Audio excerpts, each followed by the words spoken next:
Hey, Geoff Lewis here from Series and welcome to another adventure. This one is a bit of a random one. I'm heading out bush to get a few shots and a few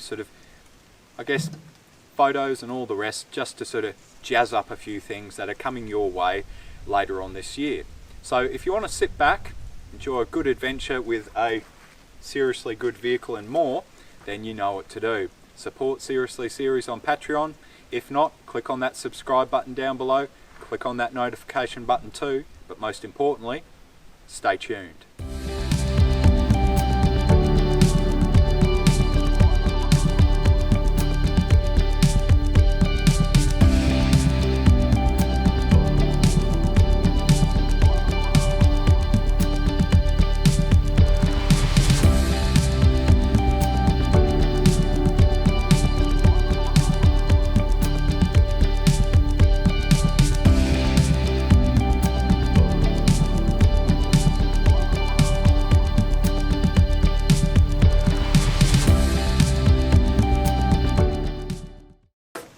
Right, so where are we? We've just turned off, and I mean the Series 2 and myself, because they have their own personality and all the rest. We've just turned off the Victoria Rock Road, south of the township of Coolgardie, and we've turned off onto the northern section of the Holland track. And I'm basically going to be trundling on down the track in the Series 2. We're just going to set up camp, have a nice campfire, a bit of bush cuisine, maybe a few fermented beverages, and check out a few sort of areas that I really didn't get much of a chance to sort of really take in and really photograph properly last time I was out here.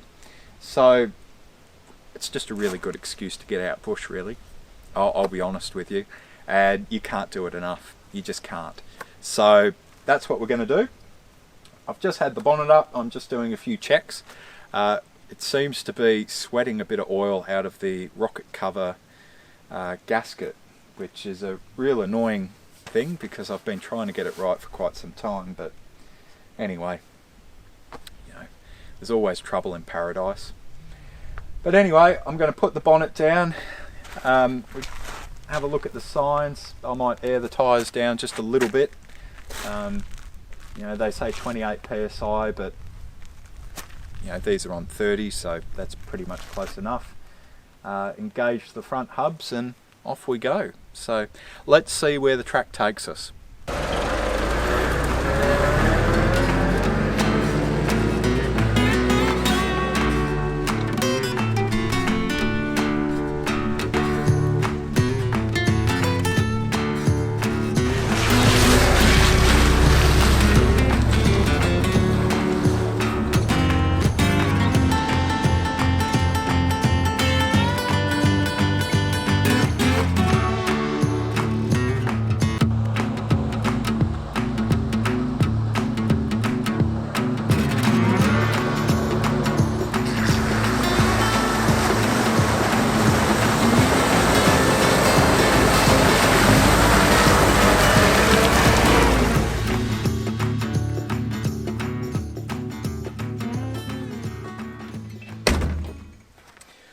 So, didn't get to the Namahole or the native well today.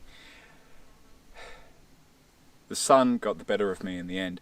And I know there's certain people that move in this sphere that set up camp after dark. And I used to do the same, but that was when I didn't drive Land Rovers. And because they've got Lucas Electrics, when that sun goes down, there's no light. So you're better off to just call it quits and leave it for another day. But I found a great little spot. There's heaps of firewood here. I'm probably a couple hundred metres off the track. So I'm just going to do what I usually do. Just dig a little fire pit or hole and have the fire in there. I find it works best because tomorrow when I leave, I'll just cover it over, make it nice and flat. No one knows that I've been here. So, minimal impact, that kind of thing. But so good. It's so good to be out here and just back with the Series 2. You know, I love all the other Land Rovers that we've got here at Seriously Series, but you know, this was the first, and for me, this is the best. You know, the Series 2, you really can't beat it. And I could talk for hours until the sun goes down and comes back up again, but I better set up camp. Anyway, I'll get on with it.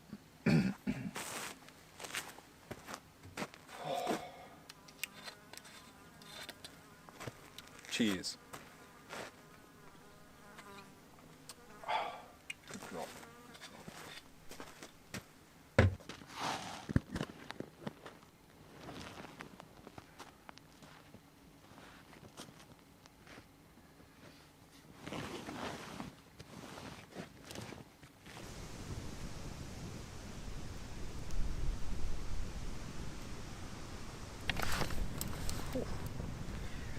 Morning. Oh. Well, I'm sorry I didn't film anything last night, but it was just a really nice evening by the campfire, and I actually did some other filming of doing some camp cooking. I actually made a steak and kidney pie out of basically bare ingredients, you could say, and it came out really, really well. But I'm not too sure what the footage will look like, so we'll see how it comes out when I start editing it. But hopefully it'll come your way shortly. But anyway, I just thought I'd sort of touch base and sort of let you guys and girls know why I'm actually out here. And yes, it is sort of a form of escape. I sort of get a bit of an itch probably once a month to get out bush. Just living in suburbia just doesn't suit me. It's not that I don't like it, I just got to get out bush, to be honest. And one of the reasons, or a couple of the reasons as to why I'm out here is we've had an interesting sort of six to 9 months with Seriously Series. And the cinema tour, as you know, earlier in the year, you know, really didn't go any good at all due to COVID. And then we've released Road to Ruin out on Apple TV here in Australia, which you can get your copy by just typing Road to Ruin into Google or iTunes or Apple TV and it'll pop up.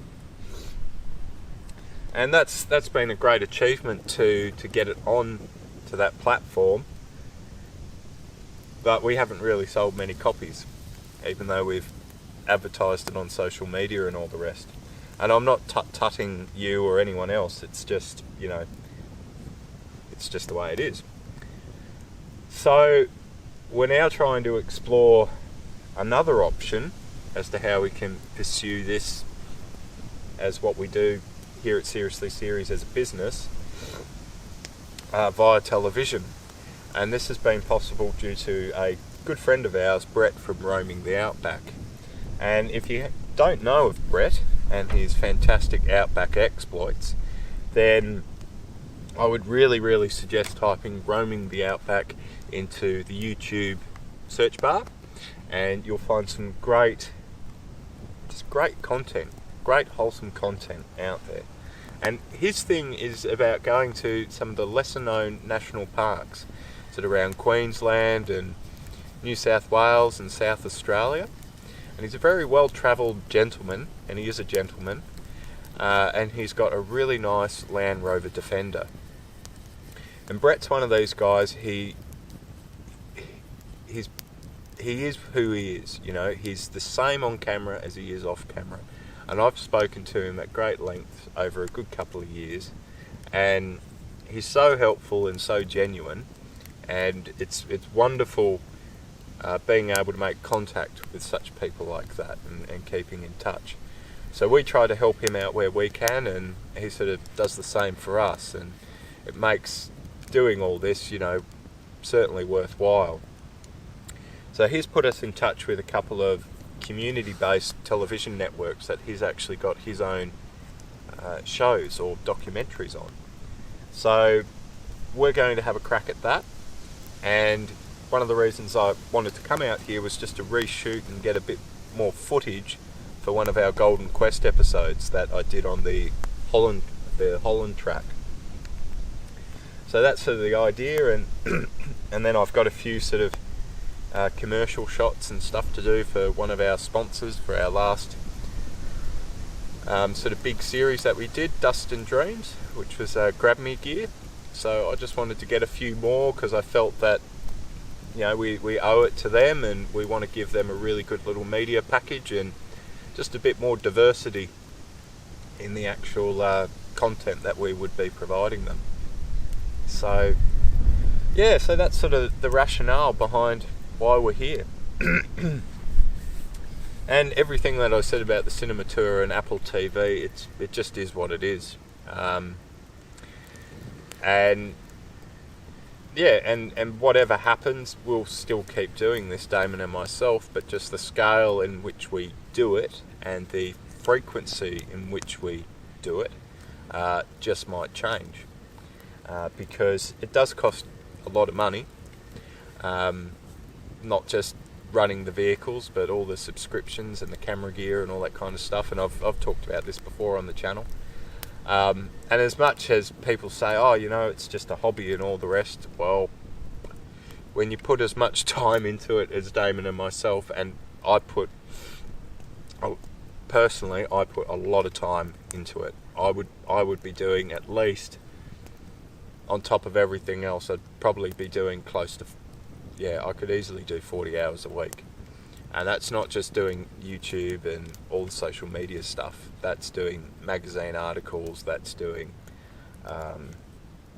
liaising with sponsors, setting up stuff through classifications and boards and all that kind of stuff to get Road to Ruin out to more parts of the world. It's setting up international film festivals, it's refining how we do things, it's researching for new projects, and then on top of all that, it's keeping the vehicles running too. So it is a lot of work, but it is something that I very much enjoy. So that makes it, worthwhile. But at times I do sort of find it all a little bit too much, I'll admit. And I do sort of feel that it would be easier if I could just do one job and just do this. But, who knows? I might trip over a gold nugget today, or I might win the lottery, which would be pretty remarkable because I haven't bought a lottery ticket. So anyway, it is what it is, and it's a good life, and it's great that I can do this, and it's even better that I can share it with you and everyone else. So the billy's boiled. I'm going to make a pot of tea. That's right, I don't use tea bags out in the bush. You always use tea leaves. And I'm going to get baking, as I'm going to make some brekkie damper today, and it's going to be great. I'm going to have a slice of that with some bacon and eggs, and on the damper I'm going to put butter. No margarine here, just good old butter, and that'll keep me going all day. And I've got a few other things to do this morning. I'm going to make a sponge cake, which I'll show you, and then I'll pack up camp, do a few checks on the Series 2, and we'll make a few miles. We'll probably just see how far we get down the track today. It's just really just to have a bit of fun, get a few drone shots and a few other shots and all the rest, and go from there. Anyway, I better get moving. See you later on.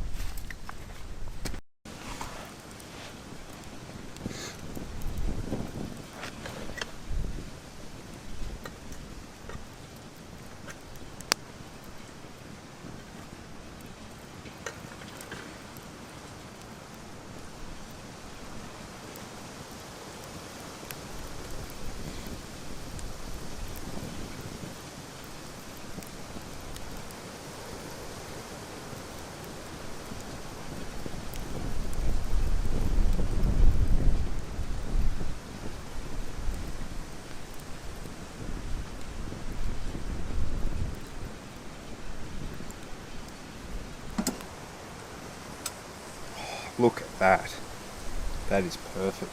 I'll just sit this down.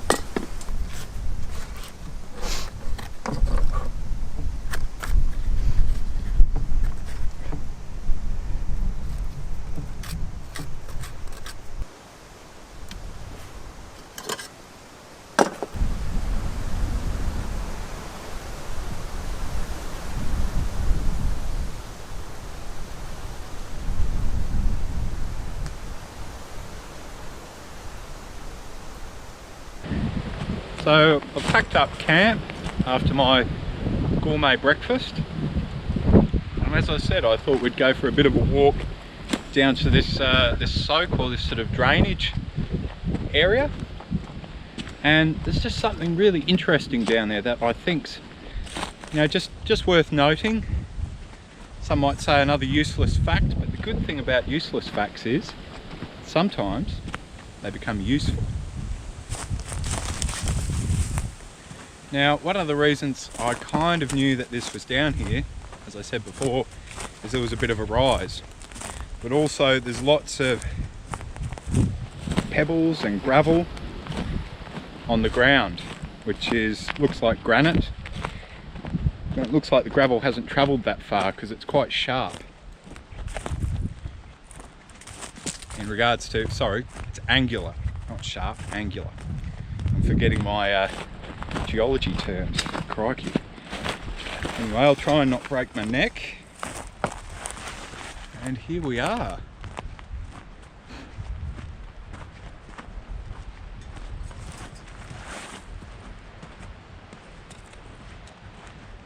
So it doesn't look like much, but we can see, for example, and I'll flip the camera around,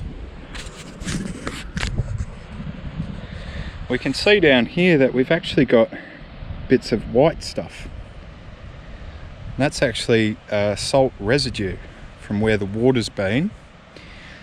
And we know that water's been there because we can see the cracked-like exterior of the clay. So at some point, water's pooled there. Now if we walk over here, I'll see if I can try and find it again. We've actually got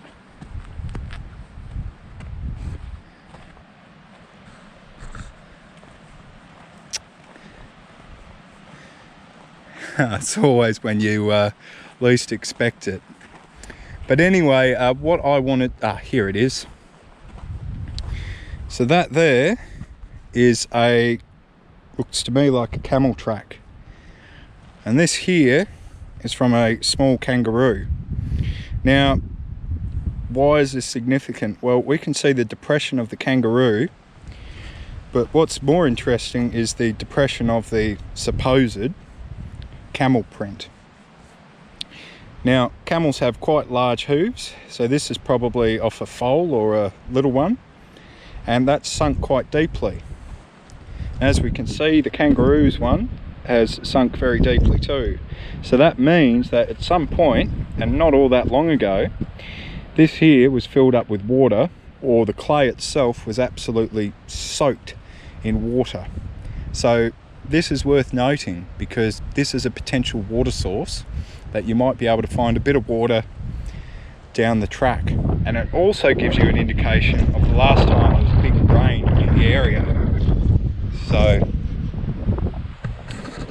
it's really, just get this working better again.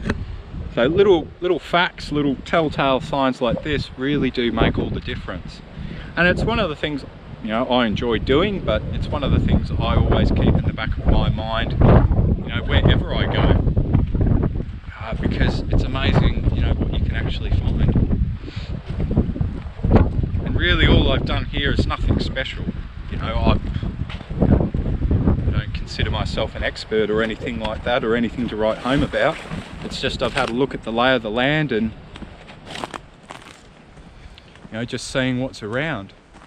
Now the other interesting thing worth noting, and we've got a clearing just up through here, is actually following those animal tracks.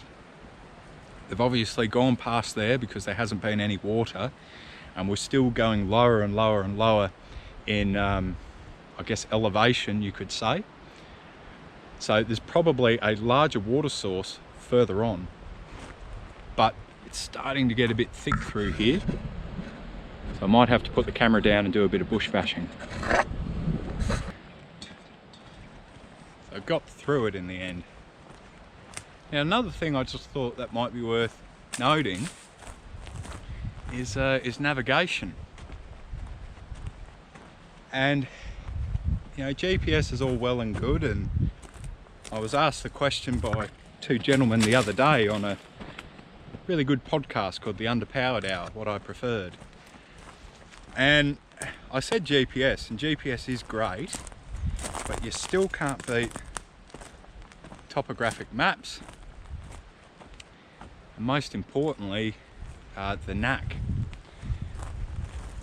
Now, one of the sayings that I heard a few years ago, and I think it's quite true, is remember where you walk.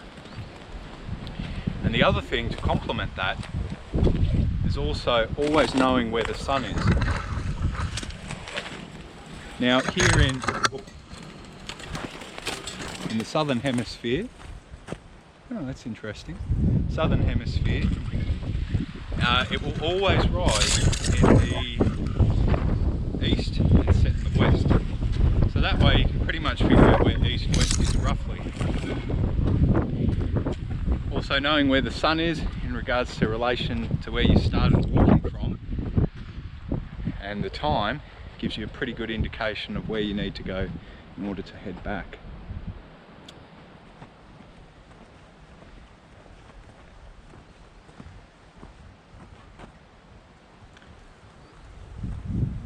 So I walked a bit further, and I don't think there's really any other kind of water source here.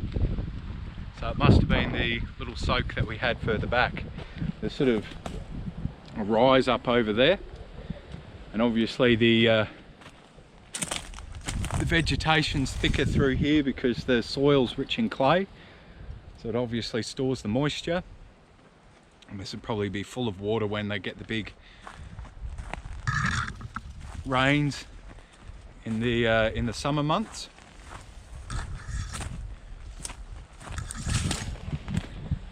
And what's interesting, it's getting a bit thick. What's interesting is that the moss is still alive on the ground. That's sort of the first thing that tends to go. Oh yep, we're slowly getting through it now. Might get a bit roughy.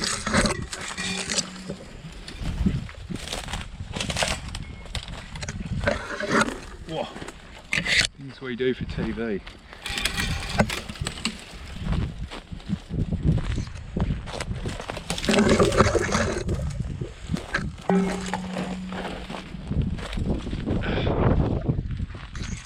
There we are. So we were just over there before. Just done a bit of a loop. The sun's straight in front of us. So we know where the Series 2 is. We know where camp is. How good's that? And it doesn't cost you a cent. So they're the kind of methods I really like. Simple ones, tested ones, and ones that have been used for donkey's years. Anyway, I'm going to hop in the Series 2. I've done the pre-system checks, and we're going to head on a little bit further on down the track. Not too much further. It's about sort of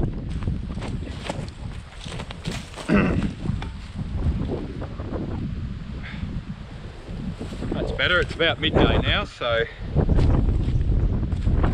I'll head off a little while and head back home to sunny Kalgoorlie, because it'll take a good couple of hours to get there in the Series 2. I generally sit on about 80 k's. Anymore, it feels like you're going to push a con rod through the side of the engine block. So, yeah, fun and games, fun and games.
one thing I love about the Series 2 is you've always got a camp chair no matter where you go. It's awesome. And also you've got a table too. So we're here at Thursday Rock, and this trip is fantastic. I'm really enjoying it. I've actually never been here before, and there was a sign, or a pretty new sign, that looks like it's been erected, must have been in the last 12 months, or I didn't notice it last time I did the track. But anyway, it's not that far. I'd say it's probably 5k's, 10k's off the main track of the Holland track, and it's a pretty substantial outcrop of granite. So perfect spot to stop, have a bit of damper with some strawberry jam. Good stuff. And I did go on a little bit further, but I decided to turn round. It's just starting to get a little bit late in the day, and I've got to head back to Kalgoorlie, sadly, but that's okay. So we won't get to the Namaha or the native well this time round, but that's fine. And I actually forgot one of the key components that I needed to make the sponge cake, so that's not going to happen this time either. But that's good. You don't want to do everything, you know, all in one trip. You've got to leave a few things to bring you back again.